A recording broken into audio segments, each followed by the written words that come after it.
On Wednesday, June 12th, 2025, a tragedy unfolded in the quiet community of Alexander, Arkansas. A 15-year-old girl, Michaela Fortner, was mauled to death by a pack of dogs she had been helping care for.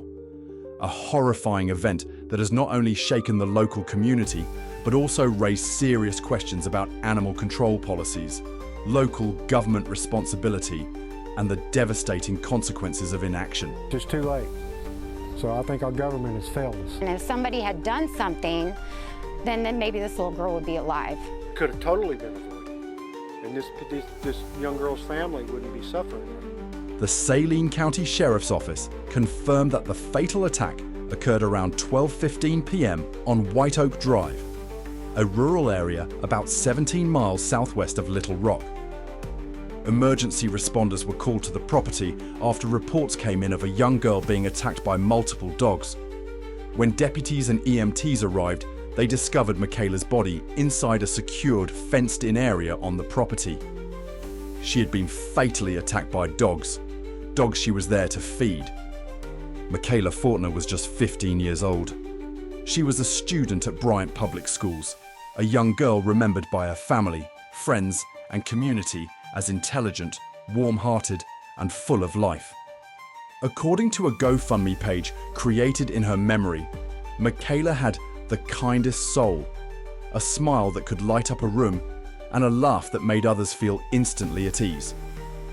She and her mother, Stephanie Wilkie, had been involved in efforts to care for neglected animals in their area. Recently, they had been visiting a property where a large number of dogs were being kept in poor conditions, malnourished, unsocialized, and largely abandoned by their owners. Michaela wasn't just passing through. She was there because she cared. She had reportedly been helping find homes for the dogs and had been assisting in feeding and basic care. She wanted to rescue them. At the time of the attack, an estimated 30 to 40 dogs were living on the property. Authorities say the location operated as an informal or makeshift animal rescue, but neighbors and local news outlets paint a far more troubling picture. According to KATV, the animals were kept in filthy, overcrowded conditions. The breed mix included pit bulls, hound dogs, and pit bull crossbreeds. Officials have not confirmed whether any of the dogs were previously aggressive, but neighbors have long considered them a danger. Ralph Murphy, who lives across the street, witnessed the aftermath. He said that when the first deputy arrived, a pack of dogs ran up to the fence. The officer fired 2 shots into the ground to try to disperse them before approaching the scene, only to discover Michaela's body. What's especially heartbreaking about this story is that it didn't come out of nowhere. Neighbors had been warning officials for months. According to multiple reports, including from CBS News, KATV, and the New York Post, neighbors made repeated complaints about the dogs running loose, chasing cars, and intimidating pedestrians. Heidi Clay, a nearby resident, said the dogs were so aggressive that parents had to personally escort their children to and from the bus stop. Children were too afraid to walk alone.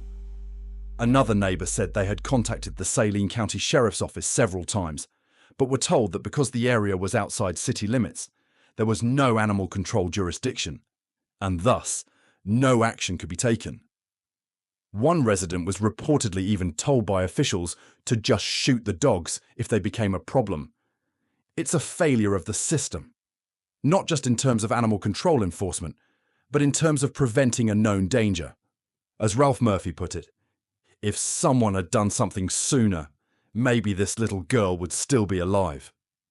In the wake of the attack, the Saline County Sheriff's Office and Benton Animal Control seized 14 dogs from the property. All 14 were euthanized shortly after.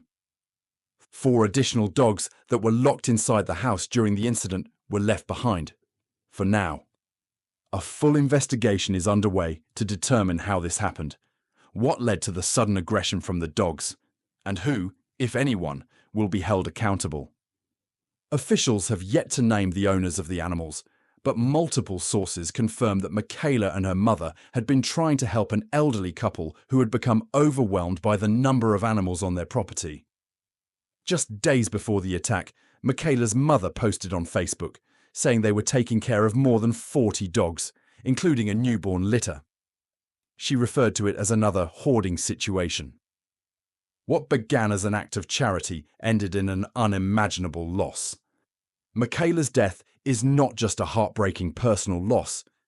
It also highlights a larger public issue.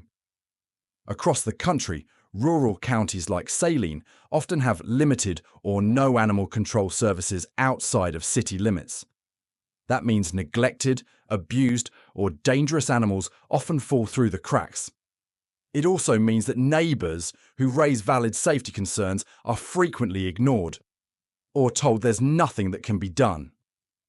This case illustrates the devastating consequences of that gap. Had there been proper oversight? Had the property been inspected? Had the dogs been removed earlier? Michaela might still be alive. As her community mourns, her friends and family are trying to hold on to her memory, the good parts, the kind-hearted teen who loved animals, the girl with a radiant smile, the daughter who wanted to make the world a better place. The GoFundMe set up in her memory has already received hundreds of messages of support, with many donors expressing both their grief and their anger that something like this could happen at all. One message reads, "This was entirely preventable. She was doing something kind, and now she's gone. We owe her more than thoughts and prayers." Michaela Fortner was trying to help. She should be alive today. The investigation is still ongoing. No charges have yet been filed. It remains unclear whether the dog owners or county officials will face any legal consequences. But what is clear is that a young girl lost her life trying to do the right thing.